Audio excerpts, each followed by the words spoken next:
E5 TV news కు స్వాగతం. ముందుగా హెడ్లైన్స్. నేడు నరేంద్ర మోదీ ప్రమాణ స్వీకారోత్సవానికి సర్వం సిద్ధం. నేడు రేపు ఆంక్షలు 500 సీసీటీవీలతో.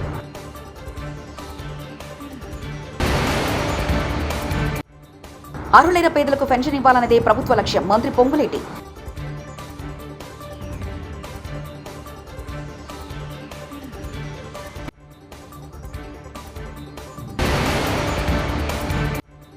కేంద్ర కేబినెట్లో 2 టీడీపీ ఎంపీలకు మంత్రి పదవులు ఖరారయ్యాయి.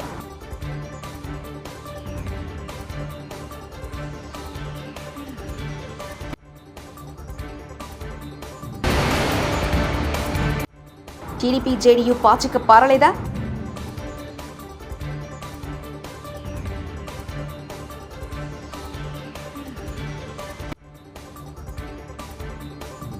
బీజేపీ నేత వారణాసి ఎంపీ నరేంద్ర మోదీ నేడు జూన్ 9న రాత్రి 7:15 వరుసగా మూడోసారి ప్రధానమంత్రిగా ప్రమాణ స్వీకారం చేయనున్నారు. ఈ కార్యక్రమం దేశ రాజధాని ఢిల్లీలోని రాష్ట్రపతి భవన్లో జరగనుంది. ఈ నేపథ్యంలో ఢిల్లీ పోలీసులు అందుకు సంబంధించిన భద్రతా ఏర్పాట్లు సిద్ధం చేశారు. అయితే ప్రమాణ స్వీకారోత్సవానికి సార్క్ సభ్య దేశాలతో పాటు పలు దేశాల ప్రముఖులు రానున్న నేపథ్యంలో దేశ రాజధానిలో హై అలర్ట్ ఉంటుందని అధికారులు ప్రకటించారు. దీంతో జూన్ 9, 10న 2 రోజుల పాటు ఢిల్లీలో నిషేధ ఆజ్ఞలు అమల్లో ఉంటాయని పోలీస్ కమిషనర్ సంజయ్ అరోరా ఉత్తర్వులు జారీ చేశారు. వరుసగా మూడోసారి ప్రధానమంత్రి నరేంద్ర మోదీ ఇవాళ రాత్రి ప్రమాణ స్వీకారం చేయనున్నారు. రాష్ట్రపతి భవన్లో రాత్రి 7:15 మోదీ ప్రధానిగా ప్రమాణ స్వీకారం చేయనుండగా ఆయనతో పాటు 57 మంది మంత్రులుగా ప్రమాణం చేయనున్నారు. అయితే చివరి క్షణంలో ఒకరిద్దరు పేర్లు మారే అవకాశం ఉండొచ్చు. ప్రస్తుతం అందుతున్న సమాచారం మేరకు కింద పేర్కొన్న ఎంపీలు కేంద్ర మంత్రులుగా ఇవాళ ప్రమాణ స్వీకారం చేసే అవకాశం ఉంది. తెలుగు రాష్ట్రాల నుంచి 5గురికి కేబినెట్లో చోటు దక్కినట్లుగా తెలుస్తుంది. వీరిలో టీడీపీ నుంచి 2, బీజేపీ నుంచి 3 ఏపీ నుంచి బీజేపీ నరసాపురం ఎంపీ శ్రీనివాస వర్మ పేరు ఖరారైనట్లుగా తెలుస్తుంది.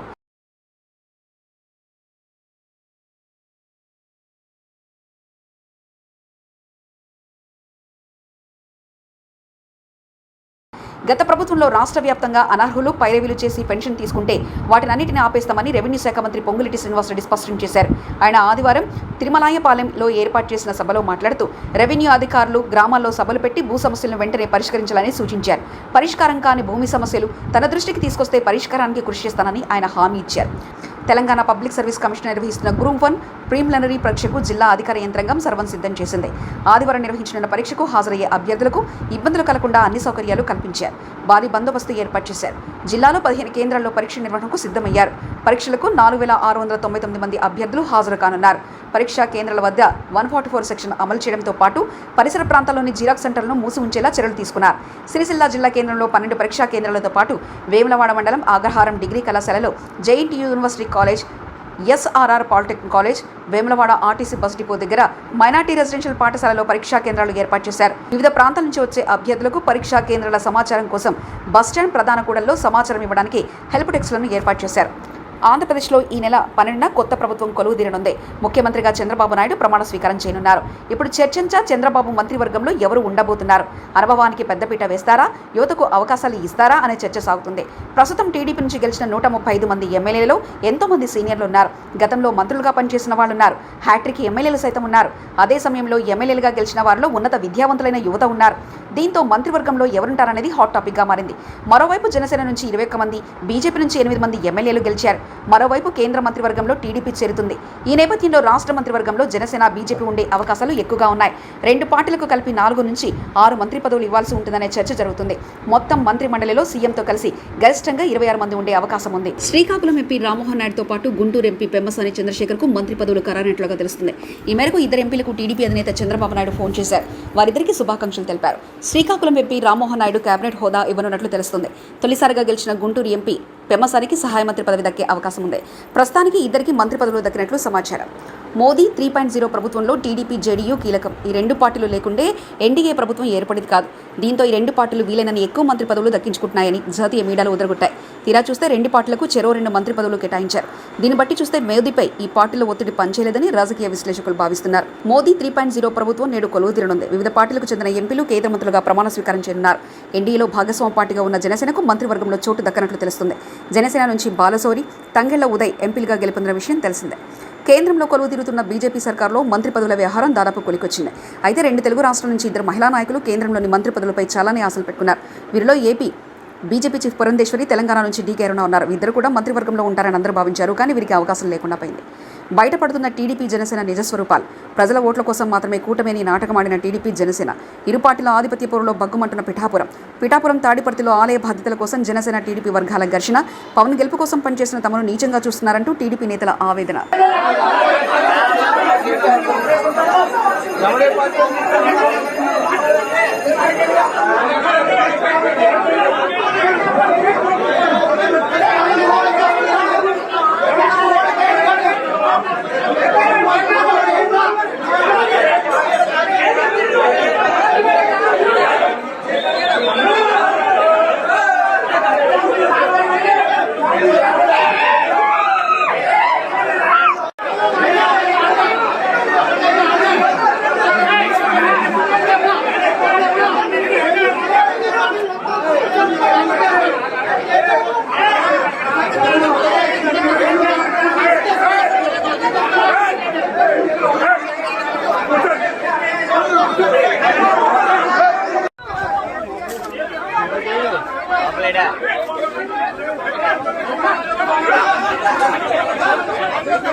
గొల్లప్రోలు మండలం తాడిపత్తి గ్రామంలో అపర్ణాదేవి ఆలయం దగ్గర మేము గతంలో పొత్తు ధర్మాన్ని పాటించి తెలుగుదేశం పార్టీ జనసేన ఐకమత్యంగా ఎస్ఎస్ఎన్ వర్మ గారి ఆధ్వర్యంలో ఎంతో కష్టపడి ఈ ఉమ్మడి కార్యక్రమాన్ని స్వీకరిస్తూ ఇప్పుడు దాకా కార్యక్రమాలు చేయడం జరిగింది.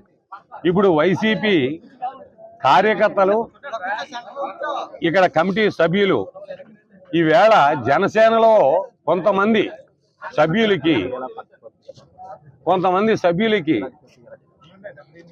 వందన పాడుతూ వాళ్ళకి గుడితాళాలో ఇవ్వడం, ఆ బుక్కులు అప్పచెప్పడం కూడా జరిగింది. కారణం ఏమిటంటే ఇది పొత్తు ధర్మంలో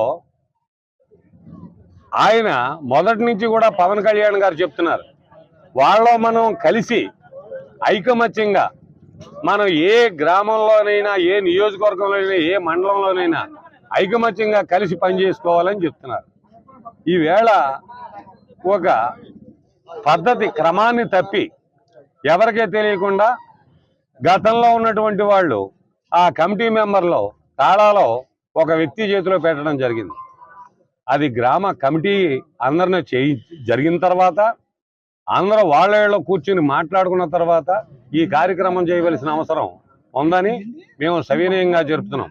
మాకు ఈ యొక్క అన్యాయానికి మేము పొత్తు ధర్మంగా జనసేన పార్టీకి 100కి 150% కూడా. పరకాల మున్సిపల్ పరిధిలో ఈరోజు 2వ వార్డులో కౌన్సిలర్ ఒంటేరు చిన్నసారయ్య ఆధ్వర్యంలో శానిటేషన్ కార్యక్రమంలో రోడ్లు, మురికి కాలువలు, పిచ్చి చెట్లు శుభ్రం చేయడం జరిగింది. ఈ కార్యక్రమంలో జవాన్ రాజు మరియు మున్సిపల్ సిబ్బంది పాల్గొన్నారు. ధరణి పోర్టల్ ప్రారంభించినప్పుడు అందులో లోపాలు ఉన్నాయని ధరణి పోర్టల్ ఇన్ఫ్రాస్ట్రక్చర్ కోసం ప్రతి మండలానికి 10 లక్షల రూపాయలు గవర్నమెంట్ అప్పుడు కేటాయించింది 2020.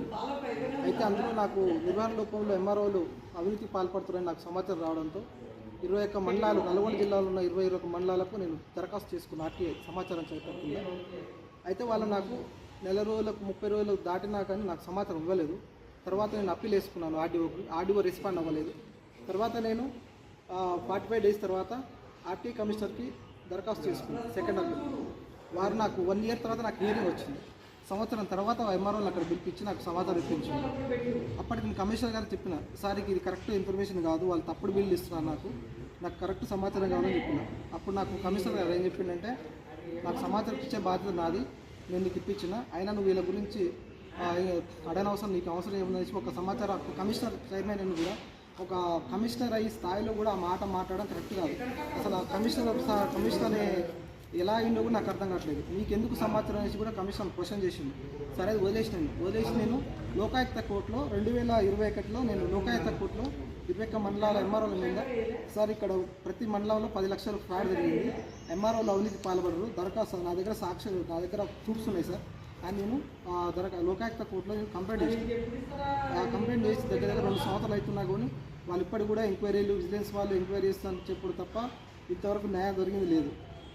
నేను నెక్స్ట్ ఫర్దర్గా నేను ఏసీబీ కోర్టు వాళ్ళకి ఏసీబీ డీజీ జనరల్ గారికి నేను దరఖాస్తు చేసుకుంటే సార్ ఖచ్చితంగా నాకు న్యాయం కావాలి, ఖచ్చితంగా వీళ్ళు ఎంఆర్ఓలు ఫ్రాడ్ చేసిన డాక్యుమెంట్ చూడండి సార్ అనేసి నేను 512 పేజీలు దరఖాస్తు పేపర్లు నేను ఎవరైతే నాకు ఎంఆర్ఓలు ఇచ్చారో వాళ్ళ పేపర్లు నేను ఏసీబీ డీజీ గారికి ఇచ్చిన నేను వాళ్ళు కూడా చూసుకొని వాళ్ళు ఏం చేశారు, రెవెన్యూ ప్రిన్సిపల్ సెక్రటరీ గారికి ట్రాన్స్ఫర్ చేశారు విజిలెన్స్.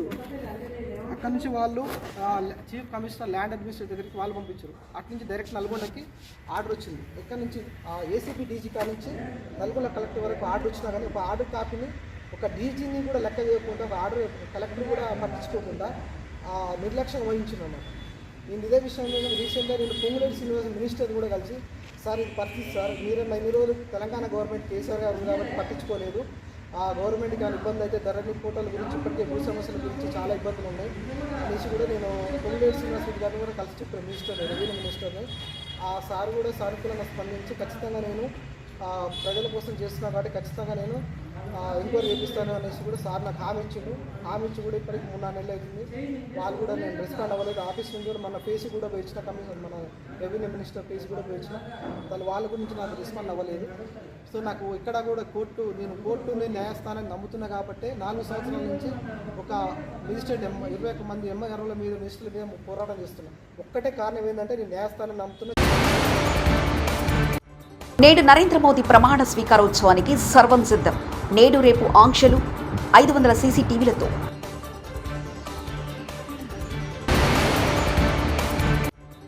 అర్హులైన పేదలకు పెన్షన్ ఇవ్వాలన్నదే ప్రభుత్వ లక్ష్యం. మంత్రి పొంగులేటి.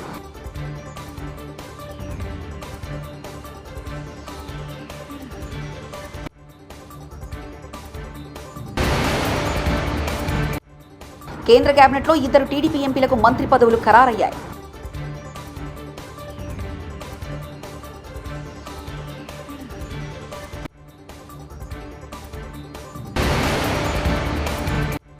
టీడీపీ జేడీయూ పాచిక పారలేదా?